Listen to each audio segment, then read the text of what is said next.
തിരുവനന്തപുരത്ത് നവോത്ഥാന മൂല്യ സംരക്ഷണ യോഗത്തിന് ശേഷം വെള്ളാപ്പള്ളി മാധ്യമങ്ങളെ കാണുന്നു തത്സമയം. അതിലേക്ക് വേണ്ടിയിട്ട് ഒരു 9 അംഗ കമ്മിറ്റി സെക്രട്ടേറിയറ്റ് തിരഞ്ഞെടുക്കുകയുണ്ടായിട്ടുണ്ട്. അതിനുശേഷം സ്റ്റേറ്റ് ലെവലായാലും ജില്ല അങ്ങനെ താലൂക്ക് പഞ്ചായത്ത് തലത്തിൽ വരെ ഈ കമ്മിറ്റികൾ ഉണ്ടായി. മാർച്ച് 15-ാം തീയതിക്ക് മുമ്പ് എല്ലാ കമ്മിറ്റികളും സംഘടിച്ച് സജീവമായി ഈ രംഗത്ത് പ്രവർത്തിക്കുവാനുള്ള തീരുമാനങ്ങളാണ് ഇന്നെടുത്തിട്ടുള്ളത്. അടുത്ത ദിവസം തന്നെ പിന്നീട് കൂടി ശേഷം എക്സിക്യൂട്ടീവ് കൂടി കൂടുതൽ വിപുലീകരിക്കാനും അതോടൊപ്പം തന്നെ ഇപ്പോൾ ഇല്ലാത്ത മറ്റ് സമുദായങ്ങളുണ്ട്. ക്രിസ്ത്യൻ മുസ്ലിം സമുദായങ്ങൾ, സമാന ചിന്താഗതിക്കാരായ ആ സഹോദര സമുദായങ്ങളെ കൂടി ഇതിൽ ഉൾപ്പെടുത്തിക്കൊണ്ട് മുമ്പോട്ട് പോകണം എന്നൊരു ആശയം വരികയും എല്ലാവരും അത് സന്തോഷപൂർവ്വം സ്വീകരിക്കുകയും ചെയ്തിട്ടുണ്ട്. ഇത്തരം തീരുമാനമാണ് പ്രധാനമായിട്ട് ഇന്നെടുത്തിട്ടുള്ളത്.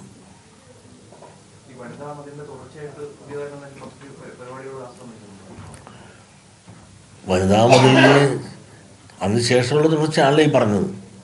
ഇന്നുകൂടി ഇതിൻ്റെ തുടർ കമ്മിറ്റികൾ അത് സ്ഥിരമായി ഇതൊരു സംവിധാനം നടത്തിക്കൊണ്ടു പോകുവാൻ, വനിതാ മതിൽ സ്ഥിരമായി കൊണ്ടുപോകാനല്ല, നവോത്ഥാന മൂല്യങ്ങൾ ഇന്ന് ഊട്ടി ഉറപ്പിച്ച് ജനഹൃദയങ്ങളിലെ ആശയങ്ങൾ എത്തിക്കുവാനും അതിലൂടെ ജാതിഭേദവും മതദ്വേഷവും ഏതുമില്ലാതെ സർവ്വരും സോദരത്തേനെന്നുള്ള ആ ചിന്ത, മതവിദ്വേഷമില്ലാത്ത സഹോദരഭാവേന നാമെല്ലാം ഒന്നാണെന്ന് ഉള്ള ചിന്തയോടുകൂടി ജാതിയുടെ പേരിലൊരു വിഭാഗീയത ഇല്ലാതെ മുമ്പോട്ട് പോകാനുള്ളൊരു കൂട്ടായ യത്നം,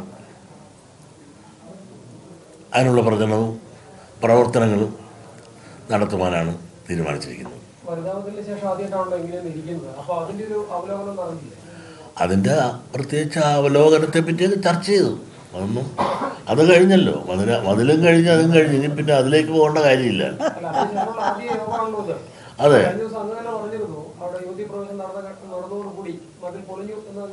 അല്ല, നിങ്ങളുടെ ഉദ്ദേശം എനിക്ക് മനസ്സിലായി.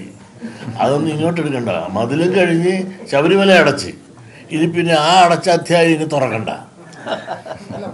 എന്താ വിദ്യാ സാറേ, ശബരിമല അടച്ചപ്പോ അടച്ചു പോയി. പുതിയ വല്ലതും ഉണ്ടെങ്കിൽ നമ്പർ ഇറക്ക്. ഇല്ല, മതിലിൻ്റെ ഭാഗമല്ല. ഇപ്പം ഞങ്ങൾ നവോത്ഥാനത്തിൻ്റെ ഭാഗമായിട്ടാണ്. മതിൽ കഴിഞ്ഞു, അത് ഗംഭീരമായിരുന്നു. ലോകം കണ്ടതിൽ വെച്ച് അത്ഭുതകരമായൊരു മതിൽ തന്നെ സൃഷ്ടിച്ച് ഏതായാലും ശബരിമല നടയടച്ച് ഇനി നമുക്ക് വേറെ വല്ല കാര്യത്തിലേക്ക് പോവാം.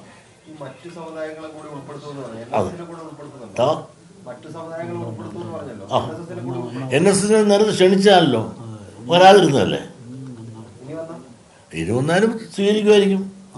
ഇവിടെ ആർക്കും കഥ അടച്ചിട്ടുണ്ടോ? എല്ലാവർക്കും ഈ ആശയമായി യോജിച്ച് വരാൻ താല്പര്യമുള്ള ആർക്കും വേണ്ടി വരാവുന്നതാണ്. അതുകൊണ്ട് തന്നെയാണല്ലോ ക്രിസ്ത്യൻ മുസ്ലിം സമുദായങ്ങളിൽ ഒരു കാലഘട്ടത്തിൽ നവോത്ഥാന പ്രവർത്തനങ്ങൾക്ക് അവരൊരുപാട് പങ്കുവഹിച്ചിട്ടുണ്ട്. അവരെ കൊണ്ട് ഉൾപ്പെടുത്തണമെന്ന് കമ്മിറ്റിയുള്ള പലർക്കും അഭിപ്രായം ഉണ്ടായി. അത് ശരിയാണെന്ന് മുഖ്യമന്ത്രി പറയുകയും ചെയ്തു. അതുകൊണ്ട് അവരെ കൂടി ഇതിനകത്ത് തർക്കവും വഴക്കം ഉണ്ടാക്കാനല്ല, മാനസികമായി യോജിച്ച് ഈ ആശയത്തോട് പൂർണ്ണമായും യോജിച്ച് പോകാനുള്ള വലിയ മനസ്സുള്ളവരെ സഹകരിപ്പിച്ചു പോവുക, അവരുടെ കൂട്ടായ്മ.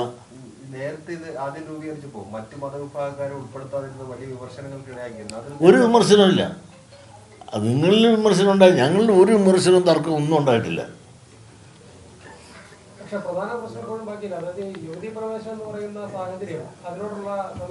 അതിപ്പോൾ കോടതി കിടക്കയില്ലേ ചാനെ, നമ്മളത് എന്തിനാണ് ഇപ്പോൾ എടുത്തിട്ട് കാര്യം? അതൊക്കെ ഇപ്പോൾ സുപ്രീം കോടതി കിടക്കല്ലേ. ഇപ്പോൾ റിവിഷനും വേറെ പലരും വക്കാലത്ത് കൊടുത്തിട്ടില്ലേ. ആ വിധി വരട്ടെ, നമുക്ക് വരാം. ആ വിധി വരുന്നതിന് നമുക്ക് കാത്തിരിക്കാം. അപ്പം നമുക്കിപ്പോൾ ചർച്ച ചെയ്ത് വെറുതെ സമയം കളഞ്ഞിട്ട് വല്ല കാര്യമുണ്ടോ?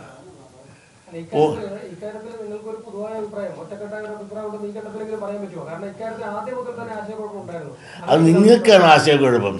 ഞങ്ങൾക്ക് ആർക്കും ഒരു ആശയവും ഇല്ല, ആശയക്കുഴപ്പവും ഇല്ല. അതുകൊണ്ട് നമുക്ക് എൻ്റെ സുഹൃത്തെ അങ്ങോട്ട് പോകണ്ട. നിങ്ങൾ വാർത്ത സൃഷ്ടിക്കാനാണ് വന്നതെങ്കിൽ ഇന്ന് വൈകുന്നേരത്തെ ചർച്ചയ്ക്ക് എന്നെ കിട്ടുമെന്നാണ് വിചാരമെങ്കിൽ 8:30-ക്കുള്ള ചർച്ചയ്ക്ക് എന്നെ കിട്ടത്തില്ല. എന്തോ അതാ ഇപ്പം അടഞ്ഞിരിക്കുകയല്ലേ, ശബരിമല അടച്ചല്ലോ, പിന്നെ അവിടെ ആർക്ക് ചെന്ന് പ്രവേശിക്കാനാണ്? ഇപ്പം ആരെങ്കിലും ചെന്ന് പ്രവേശിച്ചാൽ ആരും പറയാനുമില്ല, കാരണം അവിടെ ആരുമില്ല, വല്ല പുലിയ ആനയൊക്കെ ഉള്ളു. അത് വിട്ടുകള, എനിക്ക് പോകാൻ വലിയ തീർച്ചയായും ഇദ്ദേഹത്തിന് എന്നോട് ചോദിച്ചതിന് വല്ലതും ഉണ്ടെങ്കിൽ.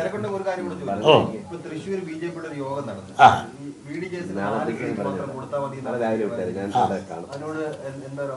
അത് അവർ തമ്മിൽ പറഞ്ഞോട്ടെ. എനിക്കെന്നെ കാര്യം? പൂച്ചക്ക് പുല്ല് നോക്കിയെടുത്ത് വല്ല കാര്യമുണ്ടോ? അവർ തമ്മിൽ കണക്ക് പറയാതിരിക്കട്ടെ. ഞാൻ BDJS-ൻ്റെ ആരുമല്ല. അവർ തമ്മിൽ ചർച്ച ചെയ്ത് അവർ തമ്മിൽ തീരുമാനിച്ച് അവർ തമ്മിൽ നിൽക്കുകയോ ജയിക്കുകയോ തോക്കുകയോ ചെയ്യട്ടെ. അതിനൊന്നും എനിക്ക് യാതൊരു അഭിപ്രായമില്ല.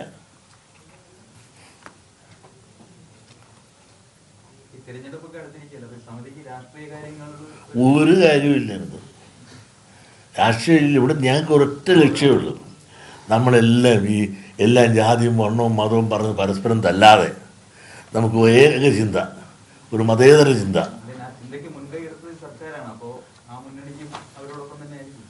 എന്ന് പറയാനൊക്കെ എല്ലാം വിവിധ രാഷ്ട്രീയക്കാരാണ്. ഒന്നാം തരം കോൺഗ്രസ്സുകാരനാണ്. അങ്ങനെ വിവിധ രാഷ്ട്രീയക്കാരുണ്ട്. ഇത് ഈ നന്മയോട് പങ്കുചേരാൻ ആർക്കൊക്കെ സാധിക്കുമോ, ഈ ആശയത്തോട് ആർക്കെല്ലാം പങ്കുചേരാൻ താല്പര്യമുണ്ടോ അവരൊക്കെ ചേരുക എന്നുള്ളതല്ല. എത്ര കാലം പോകുക അത്രയും കാലം പോകുക എന്നുള്ളതാണ്. അതിനൊരു കാലം നിർണ്ണയിച്ചിട്ടില്ല. ഈ മനുഷ്യരെല്ലാം ഈ നവോത്ഥാന മൂല്യങ്ങളെല്ലാം അവരുടെ ഹൃദയത്തിൽ പ്രതിഷ്ഠിക്കാൻ എത്ര കാലം കൊണ്ട് സാധിക്കുമോ അത്രയും കാലം വരെ പ്രയത്നിക്കുക എന്നുള്ളതാണ് ലക്ഷ്യം.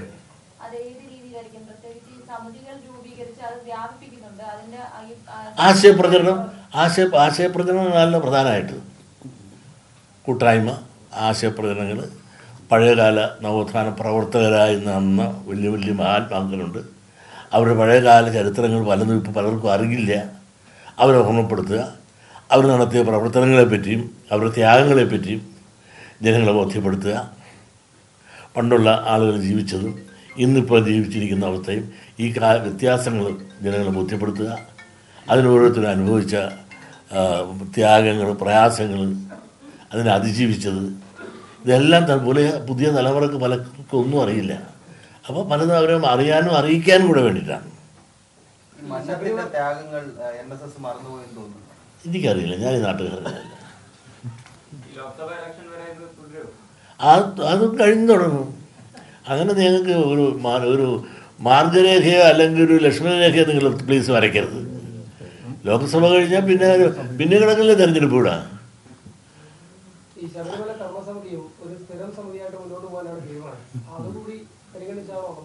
അതെനിക്കറിയാൻ പറ്റില്ല. ഞാൻ സമിതിയെ പറ്റി ഞാൻ അറിഞ്ഞില്ല. അപ്പം നിങ്ങൾ പറഞ്ഞപ്പോൾ അറിഞ്ഞു. അല്ല, ഞങ്ങൾ ഈ ക്യാമ്പയിൻ്റെ ഘട്ടത്തിൽ പറഞ്ഞു, ഈ ജീർണതകളെ പ്രതിരോധിക്കണമെങ്കിൽ ഇങ്ങനെ ഒരു ക്യാമ്പയിൻ കൊണ്ട് മാത്രം തീരില്ല എന്ന് പറഞ്ഞു. അപ്പോൾ പുതുതലമുറ ഈ നാടിൻ്റെ നവോത്ഥാന ചരിത്രം പഠിക്കണം. ഇത്തരം ജീർണതകൾക്കെതിരെ സ്വയം പ്രതിരോധത്തിന് അവർ സന്നദ്ധരാകണമെങ്കിൽ ആ അവബോധം ഉണ്ടാകണമെന്ന് പറയുന്ന ആശയമാണ് ഞങ്ങൾ സർക്കാരിൻ്റെ മുൻപാകെ വെച്ചത്. ഗവൺമെൻറ് ഇപ്പോൾ ഞങ്ങൾ ഉന്നയിച്ച പാഠ്യപദ്ധതി പരിഷ്കരണം തത്വത്തിൽ ഗവൺമെൻറ് അംഗീകരിച്ചു. അതുപോലെ തന്നെ നവോത്ഥാന ചരിത്ര മ്യൂസിയം നിർമ്മിക്കാൻ ഗവൺമെൻറ് തീരുമാനിച്ചു.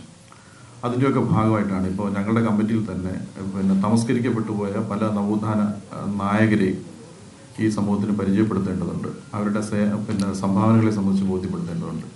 അപ്പോൾ ഇത് ഞങ്ങൾ കുറച്ച് പഠനം, ഗവേഷണം, ഇതുപോലെ വിസ്മരിച്ചു പോയ അത്തരം ചരിത്ര ശകലങ്ങളെ കൊണ്ടുവന്ന് കേരളീയ സമൂഹത്തിന് മുൻപാകെ അവതരിപ്പിക്കുക, ഇത്തരം പ്രവർത്തനങ്ങളെല്ലാം ഈ സമിതിയുടെ ഭാഗമാണ്.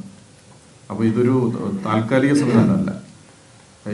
നവോത്ഥാനത്തിൻ്റെ തരംഗങ്ങൾ ദുർബലപ്പെടുന്ന സ്ഥലത്താണ് ഈ സമൂഹത്തിൽ ജീർണതകൾ ഉടലെടുക്കുന്നതെന്നാണ് ഞങ്ങളുടെ വിലയിരുത്തൽ. ആ തരംഗങ്ങളെ ശക്തിപ്പെടുത്തുന്നതിന് വേണ്ടിയുള്ള അത്തരം സങ്കേതങ്ങൾ കണ്ടെത്തുകയും സ്ഥിര സംവിധാനം, ആ ചരിത്ര ശകലങ്ങളെ ശക്തിപ്പെടുത്തുകയും ചെയ്യുന്ന അടിസ്ഥാനപരമായ പ്രവർത്തനമായിട്ടാണ് ഇത് പരിണമിക്കുന്നത്. അപ്പോൾ ഇപ്പോൾ ഒരു 9 അംഗ എക്സിക്യൂട്ടീവ് കോൺസ്റ്റിറ്റ്യൂട്ട് ചെയ്തിട്ടുണ്ട്.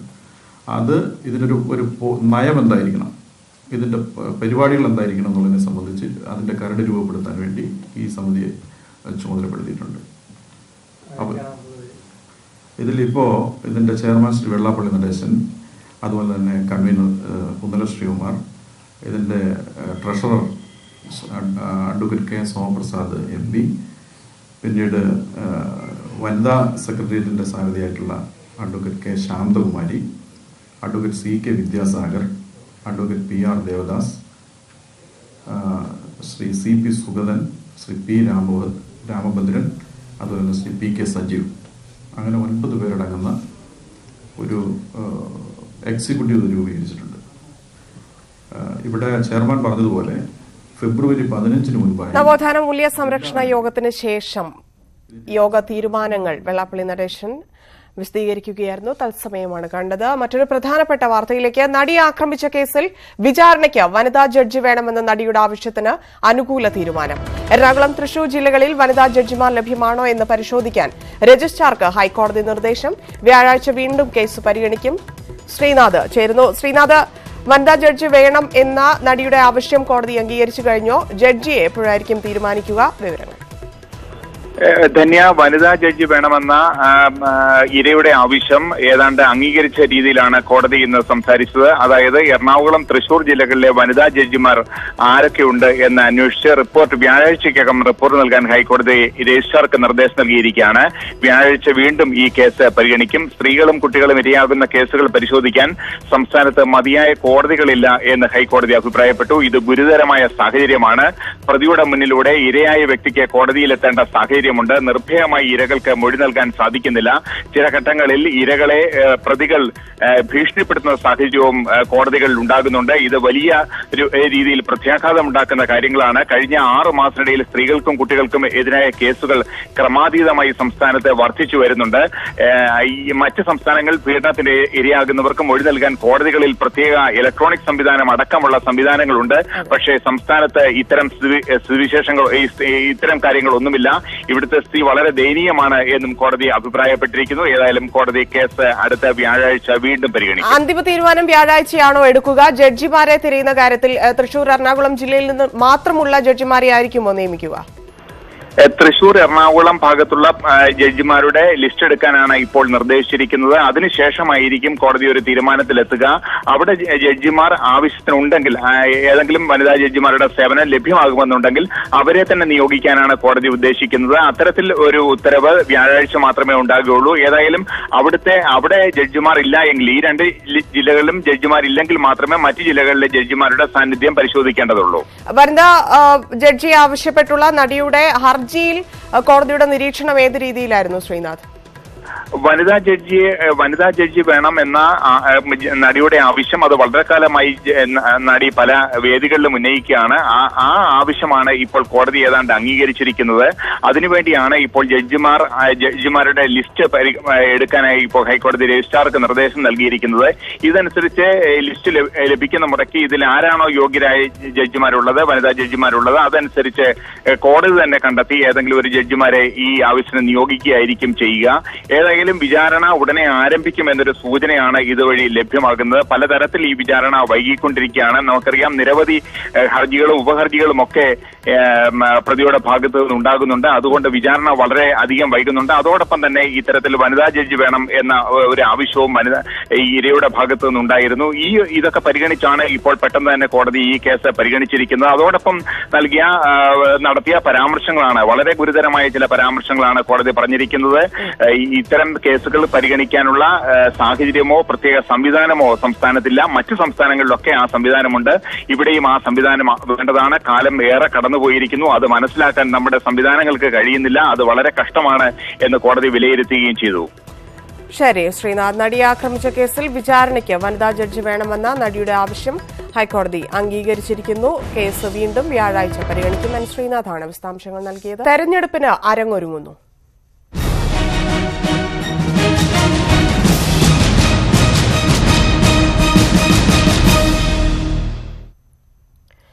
സീറ്റ് വിഭജന കാര്യത്തിൽ UDF-ൽ ആശയക്കുഴപ്പം. സീറ്റ് വിഭജനമോ സ്ഥാനാർത്ഥി വിഷയമോ ചർച്ച ചെയ്തിട്ടില്ലെന്ന് പ്രതിപക്ഷ നേതാവ് രമേശ് ചെന്നിത്തലയും മുസ്ലിം ലീഗും വ്യക്തമാക്കി.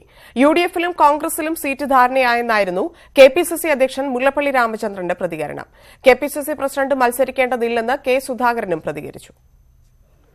ഫെബ്രുവരി 20 മുമ്പ് UDF സ്ഥാനാർത്ഥികൾ അണിനിരക്കുമെന്നായിരുന്നു KPCC അധ്യക്ഷൻ മുല്ലപ്പള്ളി രാമചന്ദ്രന്റെ പ്രഖ്യാപനം. സ്ഥാനാർത്ഥികളെ സംബന്ധിച്ച് ധാരണയായെന്നും ഇന്നലെ അദ്ദേഹം അവകാശപ്പെട്ടു. പക്ഷേ 20 പാർലമെന്റ് നിയോജകമണ്ഡലത്തെക്കുറിച്ചും ഞങ്ങൾക്ക് ശരിയായ ധാരണയുണ്ട്, ചിത്രമുണ്ട്. അവിടെ ആർക്കെത്ര മത്സരിക്കണമെന്നതിനെക്കുറിച്ചും ഏകദേശ ധാരണയിൽ ഞങ്ങൾ എത്തിയ കാര്യം ഞാൻ അറിയിക്കട്ടെ. മുതിർന്ന നേതാക്കളിൽ പലരും ഈ അവകാശവാദം തള്ളിയതോടെ എല്ലാം ഹൈക്കമാൻഡ് തീരുമാനിക്കുമെന്നാണ് മുല്ലപ്പള്ളി ഇന്ന് പറഞ്ഞത്. പക്ഷേ അപ്പോഴും സ്ഥാനാർത്ഥികളുടെ കാര്യത്തിൽ ഏകദേശ ധാരണയായെന്ന് ആവർത്തിച്ചു. സ്ഥാനാർത്ഥികളെ സംബന്ധിച്ചിടത്തോളം ഞങ്ങൾക്കൊരു പൊതുധാരണ ഉണ്ടായിട്ടുണ്ട്. എന്നാൽ മുല്ലപ്പള്ളിയുടെ അവകാശവാദം പൂർണ്ണമായും തള്ളുന്നതായിരുന്നു UDF ചെയർമാൻ കൂടിയായ പ്രതിപക്ഷ നേതാവിന്റെ വാക്കുകൾ. സ്ഥാനാർത്ഥി നിർണയവുമായി ബന്ധപ്പെട്ട ഒരു കാര്യവും കോൺഗ്രസിൻ്റെയോ UDFൻ്റെയോ ഒരു ഫോറത്തിലും ഇതുവരെ ചർച്ച ആരംഭിച്ചിട്ടില്ല. മൂന്നാമത് ഒരു സീറ്റ് കൂടി ആവശ്യപ്പെടാനിരിക്കുന്ന മുസ്ലിം ലീഗും മുന്നണി സീറ്റ് വിഭജനം പൂർത്തിയായെന്ന വാദം തള്ളി. മുന്നണിക്കകത്ത് സീറ്റ് വിഭജനത്തിന്റെ ചർച്ച നടന്നിട്ടില്ല. Political bureau, news 18. മൂന്നാം ലോക്സഭാ സീറ്റിനായി നേതൃത്വത്തിൽ കടുത്ത സമ്മർദ്ദം ചെലുത്തി യൂത്ത് ലീഗ്. മൂന്നാം സീറ്റ് ചോദിച്ചു വാങ്ങണമെന്ന് യൂത്ത് ലീഗ് ദേശീയ ഉപാധ്യക്ഷനും പാണക്കാട് ഹൈദരലി തങ്ങളുടെ മകനുമായ മുഈൻ അലി ശിഹാബ് തങ്ങൾ ആവശ്യപ്പെട്ടു. ലീഗിന് കൂടുതൽ സീറ്റിന് അർഹതയുണ്ടെന്നും ഇപ്പോൾ നടക്കുന്ന ചർച്ച പ്രസക്തമാണെന്നും യൂത്ത് ലീഗ് സംസ്ഥാന ജനറൽ സെക്രട്ടറി PK ഫിറോസ് പ്രതികരിച്ചു. മലപ്പുറത്തിനും പൊന്നാനിക്കും പുറമെ ഒരു സീറ്റ് കൂടി വേണമെന്ന നിലപാടിൽ ഉറച്ചു നിൽക്കുകയാണ് യൂത്ത് ലീഗ് നേതാക്കൾ. മൂന്നാം സീറ്റ് വേണമെന്ന് പാർട്ടിക്കുള്ളിൽ ആവശ്യം ശക്തമാണെന്ന് യൂത്ത് ലീഗ് ദേശീയ വൈസ് പ്രസിഡന്റ് മുഈൻ അലി തങ്ങൾ പറഞ്ഞു. മുസ്ലിം ന്യൂനപക്ഷത്തിന് പാർലമെൻറ്റിൽ സീറ്റുകളുടെ എണ്ണം കൂട്ടൽ വളരെ അനിവാര്യമാണ്. അപ്പോൾ ഇത് മുൻനിർത്തിക്കൊണ്ട് തീർച്ചയായിട്ടും മുസ്ലിം ലീഗ് UDFുമായി ബന്ധപ്പെട്ട് ഒരു സീറ്റ് കൂടുതൽ ആവശ്യപ്പെടുന്നുണ്ട് എന്നുള്ളത് തന്നെയാണ് മനസ്സിലാക്കിയത്. നേരത്തെ ലീഗിന് 2 രാജ്യസഭാ സീറ്റ് ഉണ്ടായിരുന്നത് 1 കുറഞ്ഞു. മലബാറിൽ മുസ്ലിം ലീഗിന് ലഭിക്കുന്ന ജനപിന്തുണ പരിഗണിച്ച് UDF അർഹമായ അംഗീകാരം നൽകണമെന്നാണ് ആവശ്യം. മൂന്നാം സീറ്റ് സംബന്ധിച്ച് ഇപ്പോൾ നടക്കുന്ന ചർച്ചകൾ പ്രസക്തമാണെന്ന് യൂത്ത് ലീഗ് സംസ്ഥാന ജനറൽ സെക്രട്ടറി PK ഫിറോസ് പ്രതികരിച്ചു. മൂന്നാം സീറ്റിന് മാത്രമല്ല അർഹതയുള്ളത്, അർഹതയുടെ ലെവൽ വെച്ച് പരിശോധിക്കുകയാണ് കേരളത്തിലെ മുസ്ലിം ലീഗ് അതിൽ കൂടുതൽ അർഹതയുള്ള പാർട്ടിയാണ്, യാതൊരു സംശയമില്ല. മുഹമ്മദ് ഷഹീദ്, ന്യൂസ് 18, കോഴിക്കോട്. സംസ്ഥാനത്ത് ലോക്സഭാ തെരഞ്ഞെടുപ്പ് ഒരുക്കങ്ങൾ സജീവമാക്കി Congress. AICC general secretary Mukul Wasnik DCC നേതാക്കളുമായി ചർച്ച തുടങ്ങി. തിരുവനന്തപുരത്തെ യോഗത്തിൽ പകുതിയോളം ഭാരവാഹികളും എത്താത്തതിൽ മുകുൾ വാസ്നിക് വിമർശിച്ചു. സംസ്ഥാന നേതാക്കളുമായി കൂടിക്കാഴ്ച നടത്തിയ ശേഷമാണ് സ്ഥാനാർത്ഥി നിർണയം അടക്കമുള്ള കാര്യങ്ങളിൽ AICC general secretary Mukul Wasnik ജില്ലാ ഭാരവാഹികളുടെ അഭിപ്രായം ആരായുന്നത്. തിരുവനന്തപുരം, കൊല്ലം ജില്ലാ DCC ഭാരവാഹികളുമായായിരുന്നു ഇന്നത്തെ കൂടിക്കാഴ്ച. നേരത്തെ നടത്തിയ കൂടിക്കാഴ്ചകളുടെ തുടർച്ചയാണ് ഇതെന്നും പ്രവർത്തകരുടെ മനസ്സ് മനസ്സിലാക്കുകയാണ് ലക്ഷ്യമെന്നും മുകുൾ വാസ്നിക് പറഞ്ഞു. തിരുവനന്തപുരത്തെ യോഗത്തിൽ മണ്ഡലം ബ്ലോക്ക് കമ്മിറ്റി ഭാരവാഹികളടക്കം 180 പേരാണ് പങ്കെടുക്കേണ്ടിയിരുന്നത്. എന്നാൽ പകുതിയോളം ഭാരവാഹികളും എത്തിയിരുന്നില്ല. ഭാരവാഹികൾ പങ്കെടുക്കാത്തതിലുള്ള അനിഷ്ടം മുകുൾ വാസ്നിക് യോഗത്തിൽ വ്യക്തമാക്കി. ശനിയാഴ്ച വരെ മുകുൾ വാസ്നിക് സംസ്ഥാനത്ത് തുടരും. പത്തനംതിട്ട, ആലപ്പുഴ, കോട്ടയം, എറണാകുളം തുടങ്ങിയ ജില്ലകളിലെ ഭാരവാഹികളുമായി AICC ജനറൽ സെക്രട്ടറി ചർച്ച നടത്തും. ന്യൂസ് 18, തിരുവനന്തപുരം.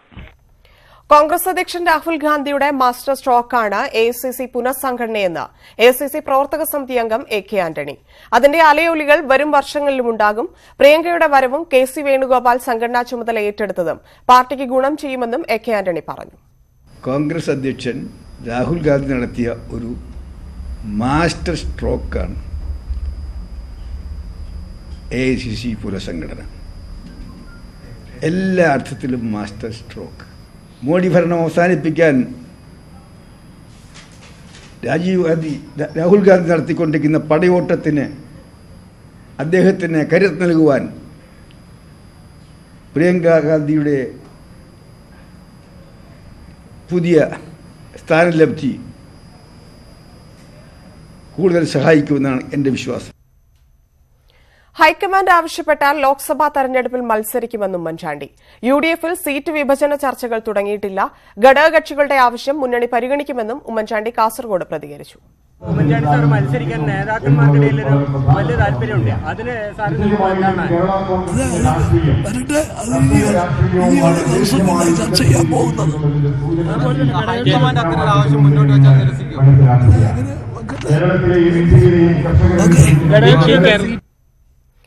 കോട്ടയം ലോക്സഭാ സീറ്റ് കേരള കോൺഗ്രസിന് തന്നെയെന്ന് മുൻ മുഖ്യമന്ത്രി ഉമ്മൻചാണ്ടി. ഘടകകക്ഷികളുടെ സീറ്റ് കോൺഗ്രസ് പിടിച്ചെടുക്കില്ല.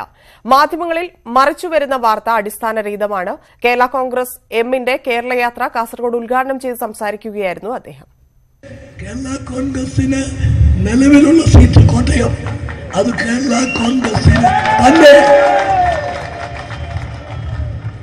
ഘടകകക്ഷികളുടെ സീറ്റ് പിടിച്ചെടുക്കാനോ ഘടകകക്ഷികൾക്ക് കിട്ടേണ്ട അവസരങ്ങൾ നിഷേധിക്കാനോ ഒന്നും കോൺഗ്രസ് ഒരിക്കലും ശ്രമിക്കത്തില്ല. ശബരിമല സമരത്തെ ചൊല്ലി ബിജെപി കോർ കമ്മിറ്റി യോഗത്തിൽ തർക്കം. സെക്രട്ടേറിയറ്റിന് മുന്നിലെ സമരം അനാവശ്യമായിരുന്നെന്ന് മുരളീധര പക്ഷം ആരോപിച്ചു. സമരം വിജയമായിരുന്നുവെന്ന് പി എസ് ശ്രീധരൻപിള്ള പറഞ്ഞു. ലോക്സഭാ തെരഞ്ഞെടുപ്പിൽ BDJS-ന് 4 സീറ്റ് നൽകാൻ യോഗത്തിൽ ധാരണയായി. ഫെബ്രുവരി 2-ാം വാരത്തോടെ ബിജെപി സ്ഥാനാർത്ഥികളുടെ അന്തിമ പട്ടിക തയ്യാറാവുമെന്നും ബിജെപി സംസ്ഥാന ജനറൽ സെക്രട്ടറി കെ സുരേന്ദ്രൻ അറിയിച്ചു. എല്ലാ മണ്ഡലങ്ങളിലും പ്രഗത്ഭർ മത്സരിക്കും. മോദി, അമിത്ഷാ, രവിശങ്കർ പ്രസാദ്, നിർമ്മല സീതാരാമൻ തുടങ്ങിയ നേതാക്കൾ അടുത്ത മാസം കേരളത്തിൽ തെരഞ്ഞെടുപ്പ് പ്രചാരണങ്ങളിൽ പങ്കെടുക്കും. ലോക്സഭാ തെരഞ്ഞെടുപ്പിൽ മത്സരിച്ചേക്കില്ലെന്ന സൂചന നൽകി ബിജെപി സംസ്ഥാന പ്രസിഡന്റ് പി എസ് ശ്രീധരൻപിള്ള. അധികാര രാഷ്ട്രീയത്തോട് താൽപര്യമില്ലെന്നായിരുന്നു ശ്രീധരൻപിള്ളയുടെ പ്രതികരണം. സംസ്ഥാന പ്രസിഡന്റ് മത്സരിക്കുമോ? സംസ്ഥാന പ്രസിഡന്റിനൊന്നും യാതൊരു തടസ്സവുമില്ല. ശരിക്കും പവർ പൊളിറ്റിക്സിനേക്കാൾ താല്പര്യം അല്ലാത്തതാണ്. ലോക്സഭാ തെരഞ്ഞെടുപ്പിൽ കോട്ടയം സീറ്റിൽ മത്സരിക്കാൻ തത്വത്തിൽ ധാരണയായെന്ന് PC തോമസ്. ഇടുക്കി അല്ലെങ്കിൽ ചാലക്കുടി, വയനാട് മണ്ഡലങ്ങൾ ആവശ്യപ്പെട്ടിട്ടുണ്ടെന്നും PC തോമസ് പറഞ്ഞു. ഞങ്ങൾ 3 സീറ്റ് ചോദിച്ചിട്ടുണ്ട്. അത് ചർച്ച പൂർണ്ണമായിട്ട് തീർന്നിട്ടില്ല. ഞങ്ങൾ ആവശ്യപ്പെട്ടതിൽ 1 കോട്ടയമാണ്, 2 കോട്ടയം ഓർ പത്തനംതിട്ട ചോദിച്ചത്. പക്ഷേ അവർ NDAയിലെ ഇൻഫോർമലായിട്ട് നടന്ന ചർച്ചയിൽ പത്തനംതിട്ട നൽകാനായിട്ട് പലർക്കും താല്പര്യമില്ല. അതിന് പകരം കോട്ടയം എടുക്കണം എന്ന് നിർബന്ധിക്കുന്നുണ്ട്. കോട്ടയം ഞങ്ങൾക്ക് നൽകാനായിട്ട് പൊതുവെ ഒരു തയ്യാറാണ് ആളുകൾ, പ്രത്യേകിച്ച് മറ്റ് കക്ഷികൾ. വോട്ടിംഗ് യന്ത്രത്തെക്കുറിച്ചുള്ള പരാതികൾ തള്ളി തെരഞ്ഞെടുപ്പ് കമ്മീഷൻ. ബാലറ്റ് പേപ്പറുകളിലേക്ക് മടങ്ങിപ്പോകാനാകില്ലെന്ന് മുഖ്യ തെരഞ്ഞെടുപ്പ് കമ്മീഷണർ സുനിൽ അറോറ പറഞ്ഞു. രാഷ്ട്രീയ പാർട്ടികളോട് ആലോചിക്കാതെയുള്ള തെരഞ്ഞെടുപ്പ് കമ്മീഷന്റെ പ്രതികരണം ഏകപക്ഷീയമെന്ന് കോൺഗ്രസ് വിമർശിച്ചു.